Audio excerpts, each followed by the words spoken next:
Bonjour à tous, bienvenue sur Vie TV. Je voudrais juste rapidement apporter une information supplémentaire concernant la vidéo que j'ai publiée il y a quelques heures sur l'importance de s'assurer de ne pas s'engager avec un non-chrétien, avec un païen.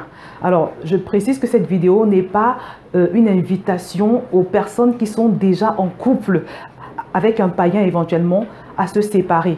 Donc, je voudrais vraiment que personne ne se méprenne sur le sens de ce que j'ai voulu dire en fait. Je m'adresse dans cette vidéo aux personnes célibataires qui sont à la recherche d'un homme et d'une femme. Et je leur demande de ne pas s'engager avec un païen, de ne pas s'engager avec un non-chrétien, parce que la lumière et les ténèbres ne peuvent pas aller ensemble, selon ce que la parole de Dieu nous dit.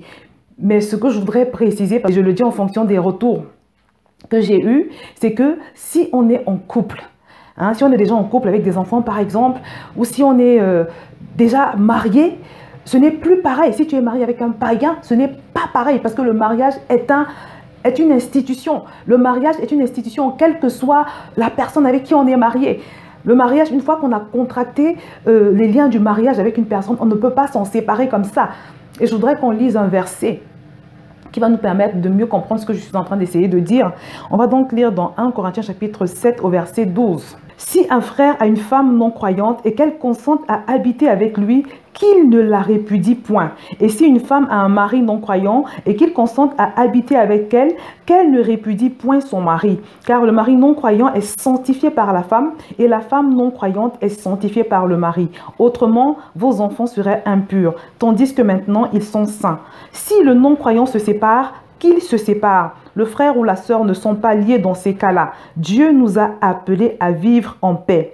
Car que sais-tu, femme, si tu sauveras ton mari? Ou que sais-tu, mari, si tu sauveras ta femme? » Donc ce passage est clair. Si tu es en couple, si tu es marié avec un non-croyant, avec un païen, Dieu ne te demande pas de te séparer de lui, sauf si, bien évidemment, il combat ta foi, il rejette ta foi et qu'il te disent par exemple qu'il ne veut plus de toi à cause du choix que tu as fait. À ce moment-là, tu es libre de te séparer. Mais s'il est d'accord de continuer avec toi malgré votre engagement, la parole de Dieu te dit que tu peux rester avec lui. Tu peux continuer de rester avec lui. Parce que tu pourras toujours le gagner, tu pourras toujours l'influencer par ta foi. Mais là, il s'agit des personnes qui sont mariées. Il s'agit des personnes qui sont mariées. La parole de Dieu ne te demande en aucun cas d'aller vers un païen. Elle ne t'autorise pas à aller vers un païen parce que tu vas au-devant de grands problèmes. Et c'est pour ton bien que le Seigneur te demande de le faire. Apparemment, beaucoup de personnes ne le comprennent pas, mais je vous assure, et je vous l'ai dit dans la précédente vidéo, beaucoup de personnes m'ont écrit et continuent d'ailleurs de m'écrire en pleurant, en me faisant part de leur souffrance. Parce que ce que vous ne comprenez pas, c'est que même s'il y a des païens qui sont mariés et qui n'ont pas de problème, c'est normal. Pourquoi? Parce que Satan sait qu'il les a sous sa coupe. Donc Satan ne va pas les embêter de la même façon qu'il t'embêtera. Par exemple, si toi qui as quitté son royaume pour le royaume de Dieu, toi qui as quitté ses ténèbres pour la lumière de Dieu, il ne va pas embêter le païen ou la païenne de la même façon que toi qui es dans la lumière et qui va te mettre avec un païen. Tu vas te mettre avec un païen, je te promets que ce païen va être télécommandé par le diable pour essayer de te faire quitter la foi, pour essayer de te faire dévier. Vous allez avoir beaucoup d'opposition parce que vous n'êtes plus dans la même vision. Donc, je ne demande pas au couple de se séparer, je ne demande pas aux personnes mariées de se séparer. Maintenant, qu'en est-il des personnes qui vivent en couple et qui peut-être ont des enfants et qui se convertissent, tandis que le conjoint, lui, est encore dans les ténèbres. Alors, pour ces personnes-là, vous n'êtes pas mariés, il n'y a pas de lien de mariage qui vous unit. Ce que je vous demande de faire, c'est de prier. C'est de prier parce que Dieu sait.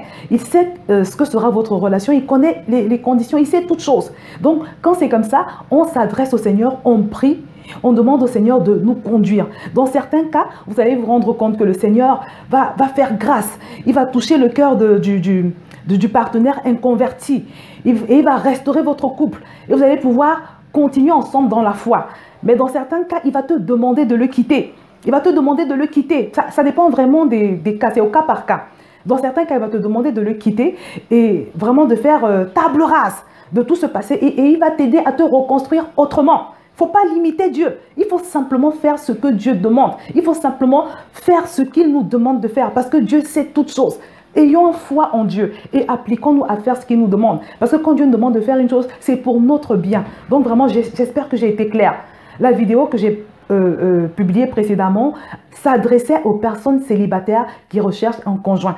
Quand tu veux t'engager, tu t'engages avec une personne qui est dans la lumière comme toi. Sauf si, bien évidemment, tu n'es pas sûr d'être sauvé, tu n'es pas sûr d'avoir tourné le dos à Satan. Si tu n'es pas sûr d'être dans la lumière de Dieu, bah, à ce moment-là, tu peux faire ce que tu veux. Mais moi, je m'adresse aux chrétiens. Tu es décidé à marcher avec Dieu.